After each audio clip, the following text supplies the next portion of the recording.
seconds.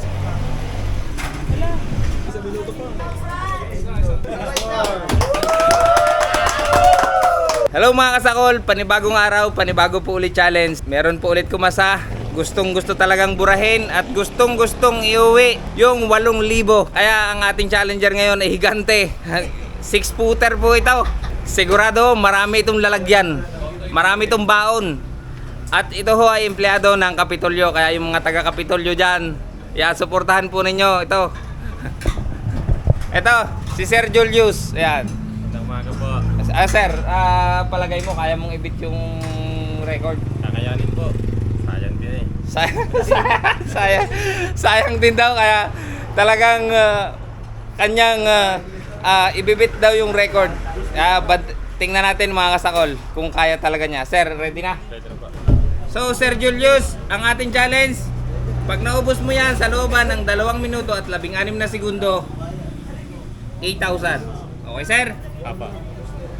Pag hindi mo naman nabit yun, at nabit mo yung 4 minutes and 37 seconds, 4,000.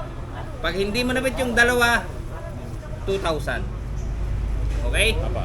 Ngayon sir, pag hindi mo nabit yung 3, itong kinain mo, babayaran mo sir. Sir, joke lang yun. Pag hindi nyo naubos sa looban ng 6 na minuto, 500 pesos. Okay? Apa.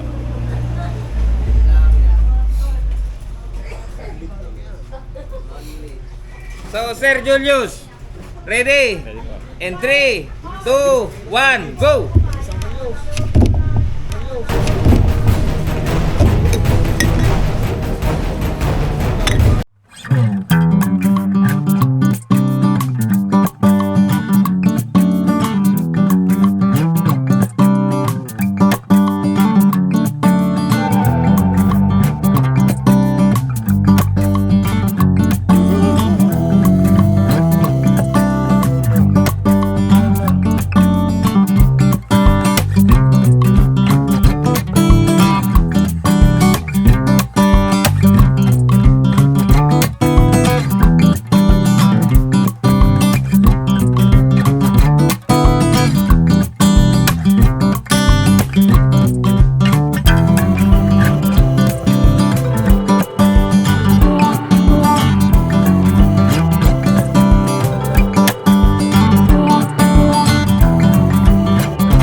One minute and 43 seconds.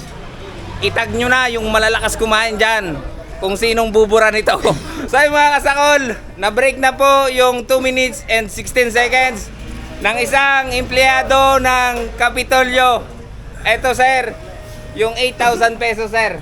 Maraming salamat po. Okay. Maraming salamat po Sir Jig sa opportunity na ito. Okay. Sir, anong masasabi mo? Malwan madali. May malwan mahirap. Malwan, na mahirap. Sir, Malwan. maraming salamat sa Thank you po, pagsali. thank you. Okay?